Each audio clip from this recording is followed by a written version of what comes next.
Hey guys, Greg here, Underground Graphics. Today we're going to show you the install video of our MOAB hood name. I'm sure you've seen us do hood names 100 times online, but again, just want to show you how simple this was. If you picked up one of these, congratulations on your new Jeep. If you want to customize that, this is why you're watching this video. So we're going to show you again how easy this is to do. Ours, of course, was not a MOAB edition. Ours is a 2022 Rubicon. Those that got the MOAB, again, awesome. I'm glad they did that, lowered that price quite a bit, but you're getting the same thing, just without the painted fenders as far as I know. Anyhow, getting that old one off, I can't show you that here because again, I didn't have that.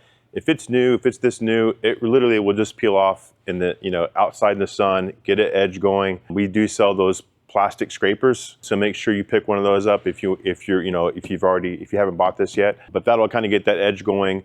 Peel slow. It should come up with no adhesive. If it does, it's a little bit of that goo gone, some of that rapid remover. We have stuff that they can take that stuff off really easy.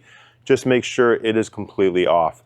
With this vinyl, if there's any residue left over, you're going to see a piece of dirt in there, and it's going to be that adhesive. So make sure that that is completely clean, completely ready to go, and this will go super fast. These are made cut to fit, so this is going to line up right on that bottom seam and right to the right edge of that hood. You're going to get a driver's side, you're going to get a passenger side, and it's going to say to back with that arrow, and it's going to line up right there.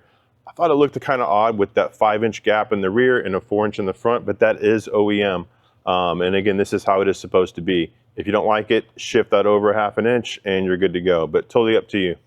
So anyway, let's go ahead and get this going. I'm going to show you again what that's going to come with. Of course, is your driver's side, your passenger side. Again, just the opposite for that. You're going to get that felt tip squeegee that we're not providing with that felt on there. Of course, you're going to need some masking tape and a pair of scissors. So let's go ahead and I'm going to put this right here. And we're going to do that hinge method. So I'm going to just cut a couple pieces on here. 2, 3, 4, and of course this will repeat for your passenger side. I'm going to go ahead and just wipe this down one more time.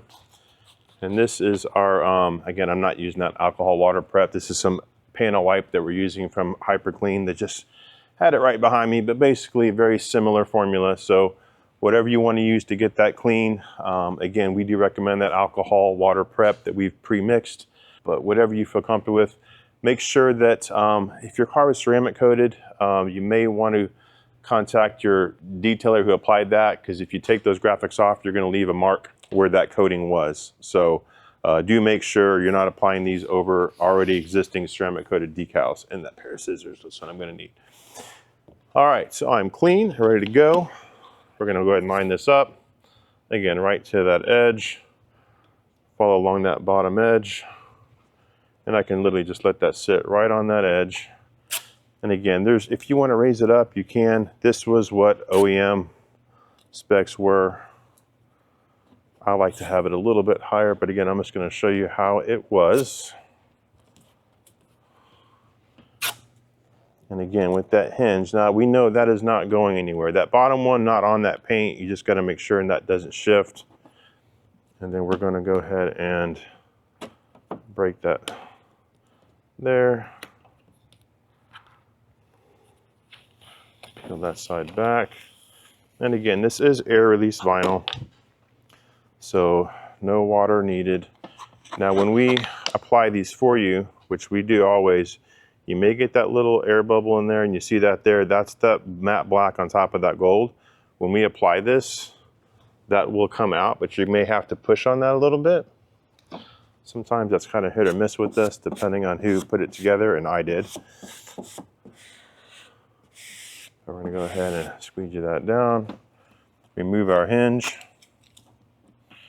And these are available in lots of colors. Most of them are going to be your standard colors, but if you want something custom, let us know. We've got, I think, 82 now wrap colors in stock that we do keep a pretty good inventory of. So I'm sure we can match what you're wanting to get to. And I like doing that overlap. If you go all one stroke, you may get a bunch up, which is not bad. Just make sure you lift up, release that, and then lay it back down again. But this assures you line right back up to exactly where you were. And once that's down, you can go back, with that hard edge. Of course, that felt is so when we come back over on that paint, we're not going to do any scratching on there. And we should be good to go. I'm gonna go ahead and pull this side back up, pull this back. And again, look in the light, make sure, you know, we don't have that little seam bubble in there, but if it is, just, you know, run your finger along that edge. You can even just push on it and that comes right out. And again, if you want to go back and post heat, that'll assure your edges are sealed. And that's taking that heat gun, just giving it some warm blast of heat. And we've rounded those corners just enough so we know those are not going to come up. And there you go. That's that easy. If you got that MOAB edition and you want to do some custom colors, this is it. See you guys next time.